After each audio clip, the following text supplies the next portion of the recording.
पुढची बातमी ही संपूर्ण भारतामध्ये आपल्या तुमच्या माझ्यासारख्या सगळ्या सामान्य माणसांना भेडसावणारी ती बातमी आहे इंडिगोच्या वादाची।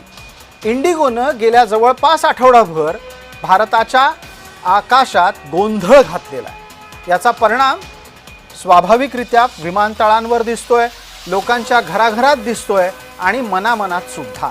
इतकं सगळं घडून सुद्धा सर्वोच्च न्यायालय मात्र या वादात पडायला तयार नाही। सर्वोच्च न्यायालयानं इंडिगोच्या प्रकरणात हस्तक्षेप करावा अशी एक याचिका दाखल झाली, ती थेट फेटाळून लावली आहे। सर्वोच्च न्यायालय म्हणतंय की या प्रकरणात जे काही करायचंय ते सध्या सरकार करतंय आणि सरकारकडून योग्य ती पावलं उचलली जातील सुद्धा। ही कारणं देत सर्वोच्च न्यायालयानं या वादात हस्तक्षेप करायला नकार दिलेला आहे। एरवी सगळ्याच बाबतीत किंबहुना बऱ्याचशा बाबतीत थेट भूमिका घेणाऱ्या सर्वोच्च न्यायालयानं इंडिगोच्या प्रकरणात हस्तक्षेप का केला नसेल हा प्रश्न निश्चितच जन्माला येतो।